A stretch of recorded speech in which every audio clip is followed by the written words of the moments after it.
Well, millions of Americans are feeling the financial sting of mounting credit card debt. Balances climbing to a record high of over $1 trillion. That's according to data released yesterday by the Federal Reserve Bank of New York. Now, this is a Pew Research Center study, and it reveals that despite an improving economy, 3 out of 5 parents are increasingly paying their adult children's bills with their own retirement savings. I want to bring back our panel here. Mike Muse, Barbara Comstock, Christina Ramirez, and joining us is ABC News' Elizabeth Schulze. Elizabeth, thank you so much for being here with us. And let's jump into this credit card debt, more than $1 trillion of it.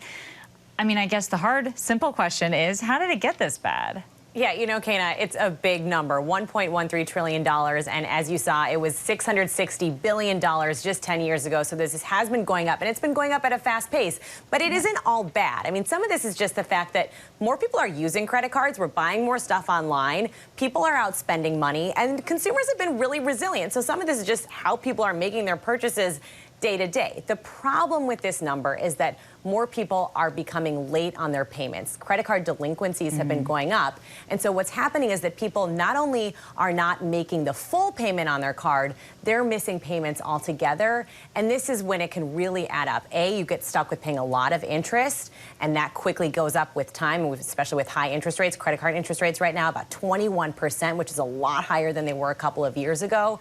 And then this idea that if you're missing payments, you're going to be further in debt. That's really going to be a question for the economy going forward if we continue to see those delinquencies going up, Kana. But also, you know, we're hearing that we've avoided this recession, right? And that the job market is good. So why is it that so many people are struggling here? Yeah, this is such a big question that a lot of economists, policymakers, people here in Washington are struggling to answer, because when you look at the data, it's strong. Unemployment is low. The jobs market is good. Like, we keep adding hundreds of thousands of jobs every month. We've seen prices cool. Inflation is getting better, but that's still one of the big problems. Prices are still high. We're not likely to see inflation, our prices go back down to the level that they were even a couple years ago. That's not really what happens in a healthy economy. So people are seeing grocery prices still higher than they were a couple years ago, rent, housing prices, and that's something that's weighing on their sentiment, Kana. Yeah, and those interest rates on your mortgages, they're hurtful. Christina, what do you make of so many, you know, young adults right now that need financial assistance from their parents just to pay their bills? Yeah, I mean, this is young adults are the first generation in American history to be worse off than their parents. This problem didn't just start a few years ago with the rising costs of basic goods. This has been a growing problem over time, where wages have not kept up with the real cost of living. And so you see a lot of young people not being able to afford their rent, not being able to buy a home. More and more young people, you know, was also shown that nearly a quarter of young adults ages 18 to 34 had to rely on financial assistance from family members or other sources just to meet their basic household costs. So we know that if we want to build up a middle class in this country, that we have to have labor unions, which is why you see 88% of young people supporting labor unions. And I think as we continue to see this growing gulf of inequality, we're going to see more and more folks and policymakers get behind people being able to form labor unions. Yeah, and Barbara, how do you see this here with parents helping their adult children? What was it that you said, help up, not out?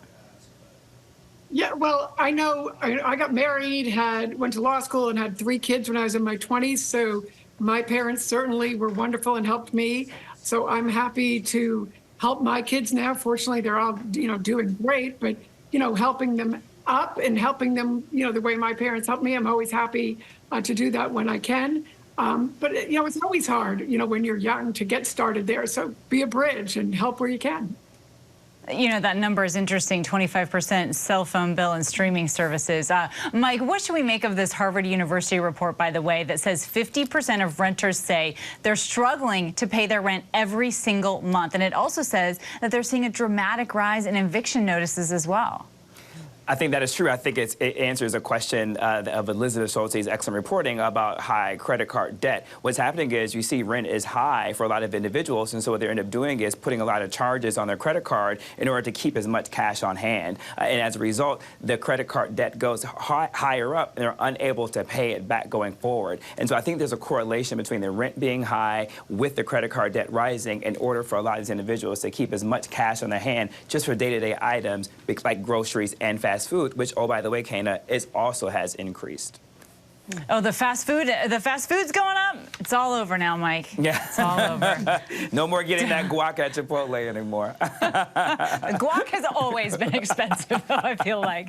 Mike, Barbara, Christina, and Elizabeth, thank you so much. We appreciate you as always.